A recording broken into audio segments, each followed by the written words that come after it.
நம்ம அங்க சத்தம். வாப்பா வா, வந்துட்டியா? வந்துட்டேன். நம்ம ஸ்பெஷல் இன்னைக்கு ஒன்னும் இல்லப்பா, சாம்பார் செய்யலான்னு இருக்காப்பா. சோத்துல சாம்பாரா? அப்ப கறி குழம்பு.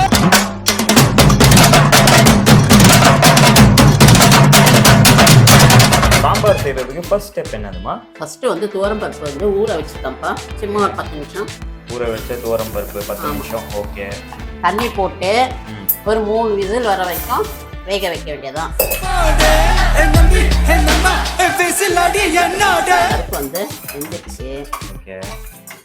இப்போ வந்து தாளிக்க வேண்டியதான். காய்கறிலாம் போட்டு நெக்ஸ்ட் என்னமா போடணும்? ஃபர்ஸ்ட் கடுகு போட்டு தாளிக்க வேண்டியதான்ப்பா. கடுகு போட்டிருக்க, வெங்காயம் ஒன்று வந்துருக்கு. இந்த சாம்பார் வெங்காயம் போட்டுருக்கேன். அதையும் போட்டுருணுமா? ஆமாம். அது என்னது? பச்சை கலர் சாம்பார் வெங்காயம், கருவேப்பிலை, இஞ்சி வந்து இது பூண்டு வந்து தட்டி போட்டுருக்கேன்.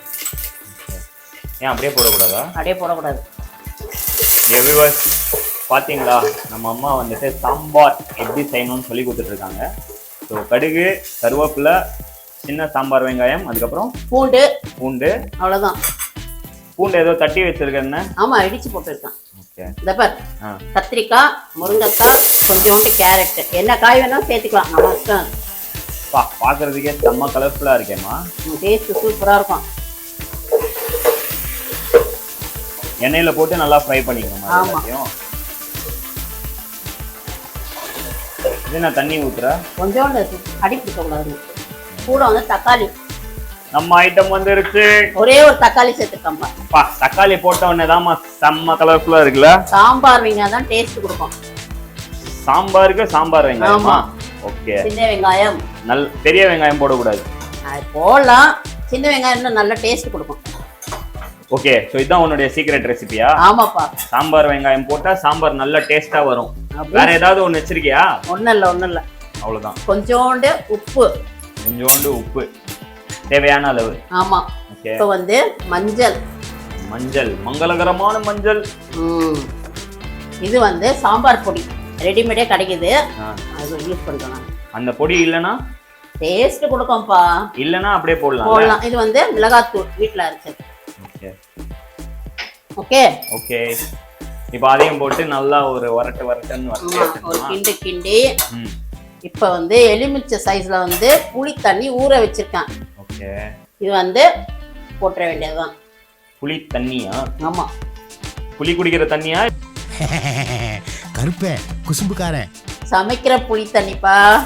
உருண்டை சைஸ்ல ஊற வச்சிருந்தேன், அது சேர்த்துருக்கேன். இப்போ வந்து இந்த எல்லாமே காய்கறிலாம் வேகணும். வெந்த பிறகு அந்த வேக வச்சிருக்கலாம் பருப்பு, அது போட வேண்டியதுதான். முடிஞ்சிச்சு. இப்போ வந்து லிட்டு போட்டு மூடுறாரு.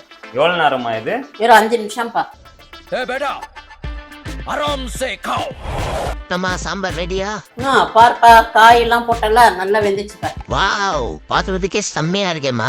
செம்ம ஸ்மெல்லும் வருது. இப்போ வந்து பருப்பு வேக வச்சிருந்தல்லப்பா. ஆமா, அதுவரம் பருப்பு. அது இதுல போட்டுற வேண்டியதுதான். அவ்வளவுதான், முடிஞ்சுதா? என்ன இருக்கு, கொஞ்சம் அவசரப்படக்கூடாது. அவசரப்படாதா அப்படிங்கிறியா? ஆமா, கொத்தமல்லி தூவி விட்ட வேண்டியதுதான். இது வந்து வெல்லம் கொஞ்சோண்டு போடணும், டேஸ்ட் கிடைக்கும். வெல்லம் ஸ்வீட்டா இருக்குமேமா? இனிப்பு துவர்ப்பு சொல்லுவாங்களா, அந்த மாதிரி சுவை, மனம், திடம். ஓ, இதான் உன்னுடைய சீக்கிரட்டா சாம்பாருக்கு? கொஞ்சோண்டு பெருங்காயத்தூள் போட்ட வேண்டியதுதான். கொஞ்சோண்டு பெருங்காயத்தூள். இது எல்லாத்தையும் சேர்த்து மிக்ஸ் பண்ணிடணும். மிக்ஸ் பண்ணி ஒரு 2 நிமிஷம் வேக வைக்க வேண்டியதுதான். அவ்வளவுதான். எல்லாமே வெந்துச்சு. ஓகே. சுவையான சாம்பார் ரெடி. வியூவர்ஸ் பாத்தீங்களா, நம்ம அம்மா வந்து எவ்வளவு கியூட்டா வந்துட்டு சாம்பார் எப்படி செய்யணும்னு சொல்லி கொடுத்துருக்காங்க. நீங்களும் இதை வந்து உங்க வீட்டில் ட்ரை பண்ணிட்டு எப்படி வந்திருக்குன்னு எங்களுக்கு சொல்லுங்க. மேலும் உங்களுக்கு வேற ஏதாவது டிஷ் இல்லை ஏதாவது ரெசிபிஸ் ஏதாவது வேணும்னா அதையும் வந்து கமெண்ட் செக்ஷன்ல சொன்னீங்கன்னா நம்ம அம்மா அதை செஞ்சு காட்டும். கரெக்டாமா? கரெக்ட்ப்பா. சமையல் ஒரு கலை, ருசிச்சு செய்யணும். ஈஸியான சமையல் உங்க கண்ணு முன்னாடியே நான் செஞ்சு காட்டிட்டேன். சூப்பர்மா. எவ்வளவு நேரம் வைக்கணும் இது? சும்மா 2 நிமிஷம் போதும். அவ்வளவுதான். அதுக்கப்புறம் முடிஞ்சிச்சு. வியூவர்ஸ், இந்த வீடியோ அவ்வளவுதான். மீண்டும் உங்களை அடுத்த வீடியோல சந்திக்கிறோம். Until then, take care, stay safe and I love you all.